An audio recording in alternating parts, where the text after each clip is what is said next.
దేశీయ స్టాక్ మార్కెట్లు ఇవాళ నష్టాల్లో ప్రారంభమయ్యాయి. అంతర్జాతీయ మార్కెట్లలో ప్రతికూల సంకేతాల నేపథ్యంలో మార్కెట్లు నష్టాల బాట పట్టాయి. మార్కెట్ ప్రారంభంలోనే సెన్సెక్స్ 300 పాయింట్ల నష్టంతో నిఫ్టీ 22,850 వద్ద ట్రేడింగ్ మొదలుపెట్టాయి.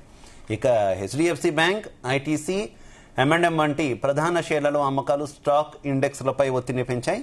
దీంతో స్టాక్ మార్కెట్లు నష్టాల్లో ట్రేడ్ అవుతున్నాయి. ఇక డాలర్తో రూపాయి మారకం విలువ 86.86 వద్ద ట్రేడ్ అవుతుంది. కాగా హైదరాబాద్లో 10 గ్రాముల గోల్డ్ ధర 86,540 రూపాయలుగా ఉంది.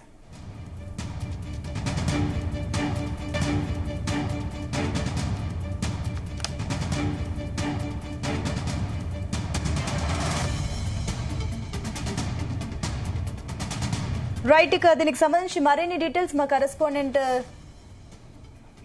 రవిప్రసాద్ అందిస్తారు. ఎస్ రవిప్రసాద్. సునీత, నిన్న చూసుకుంటే మార్కెట్ అయితే ఫ్లాట్ గానే స్టార్ట్ అయిపోయినాయి, క్లోజ్ అయిపోయినాయి. అండ్ ఈ రోజు వచ్చేసి మార్నింగ్ కూడా యాక్చువల్ సేమ్ ఓల్డ్ స్టోరీ అని చెప్పొచ్చు. స్టార్ట్ అయిన 15 మినిట్స్ లోనే మార్కెట్ గ్యాప్ డౌన్ తోని స్టార్ట్ అయిపోయింది. 300 పాయింట్లు అయితే గ్యాప్ డౌన్ తోని స్టార్ట్ అయిన మార్కెట్ మెయిన్ గా స్టార్ట్ అయిన 15-20 మినిట్స్ లోనే హెచ్డిఎఫ్సి అండ్ ఐటీసీ యొక్క సెల్లింగ్ ప్రెజర్ తోనైతే మార్కెట్ లో ప్రెజర్ లకు వెళ్ళిపోయినాయి అండ్ నెగిటివ్ లకు అయితే వెళ్ళిపోయినాయి. 9:30 ఆ ప్రాంతంలో అయితే 330 పాయింట్లు అయితే సెన్సెక్స్ డౌన్ అయిపోయింది. 81 పాయింట్లు నిఫ్టీ అయితే డౌన్ అయిపోయింది. ప్రజెంట్ మార్కెట్ యొక్క ఇండెక్స్ లు చూసుకుంటే నిఫ్టీ 23 పాయింట్లు డౌన్ అయిపోయి 22,910 దగ్గర ట్రేడ్ అవుతుంది. సెన్సెక్స్ వచ్చేసి 209 పాయింట్లు డౌన్ అయిపోయి 75,730 దగ్గర ట్రేడ్ అవుతుంది. అండ్ బ్యాంక్ నిఫ్టీ వచ్చేసి 214 పాయింట్లు డౌన్ అయిపోయి 49,354 దగ్గర ట్రేడ్ అవుతుంది. ఓవరాల్ గా ప్రజెంట్ చూసుకుంటే క్రూడ్ ఆయిల్ వచ్చేసి బ్రెంట్ క్రూడ్ ఆయిల్ వచ్చేసి $71.96 అండ్ గోల్డ్ ఔన్స్ వచ్చేసి $2,960 దగ్గర ట్రేడ్ అయిపోతుంది.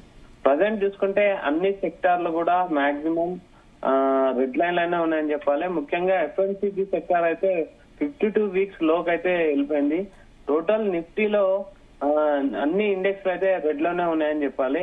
నిఫ్టీ రియాలిటీ కూడా 20% అయితే లాస్ అయిపోయింది. మీడియా కూడా 20% లాస్ అయిపోయింది. అండ్ నిఫ్టీ ఫైనాన్స్ కూడా 0.9% స్వల్ప లాస్ అయితే జరుగుతుంది. రవిప్రసాద్, గత కొన్ని రోజులుగా స్టాక్ మార్కెట్స్ పూర్తిగా నష్టాల్లోనే ఉన్నాయి. మళ్ళీ మధ్యలో కాస్త ఊపందుకుంది అనుకునే లోపు మళ్ళీ నష్టాలకు వెళ్ళిపోయిన పరిస్థితి మనం చూస్తున్నాం. దీనిపైన ఆర్థిక నిపుణులు ఏమంటున్నారు? సునీత, మనం చూసుకుంటే 2 వీక్స్ తర్వాత 2 వీక్స్ లో మిడ్ అండ్ స్మాల్ క్యాప్ లో ట్రెండ్ లో ట్రేడ్ అయిన తర్వాత నిన్న మాత్రమే కొంచెం పాజిటివ్ లోకి వచ్చింది. అది కూడా కంప్లీట్ పాజిటివ్ లో అని చెప్పలేము.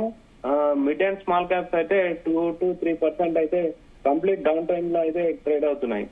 యాక్చువల్ గా కంప్లీట్ అది ఐసీయూ నుంచి బయటకు వచ్చిందని చెప్పలేము.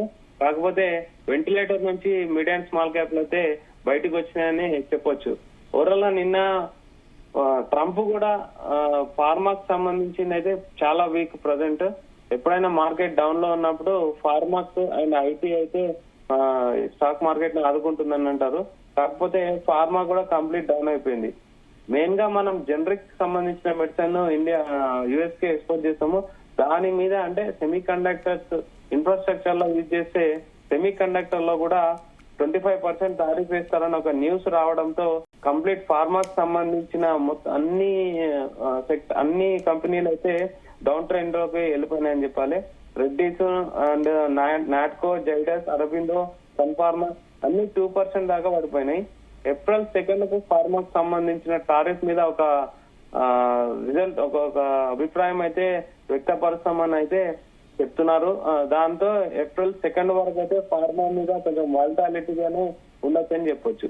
అండ్ ఎకనామిక్స్ లో ఓవరాల్ గా చూసుకుంటే ట్రంప్ అనుకున్న దానికంటే ట్రంప్ యొక్క టారిఫ్ లో ప్రభావం అనుకున్న దానికంటే గ్లోబల్ మార్కెట్ల పైన ఉందని అయితే ఒక మాట చెప్తున్నారు.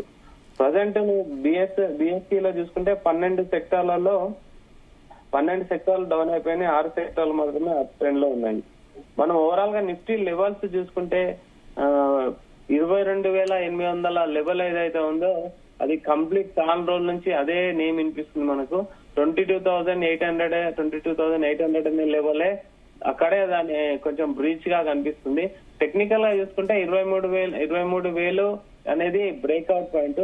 ఒకవేళ అది బ్రేక్అవుట్ అయిందంటే 23,100 లేదంటే 23,200 వరకు వెళ్ళొచ్చు అనేసి ఎక్స్పర్ట్స్ చెప్తున్నారు.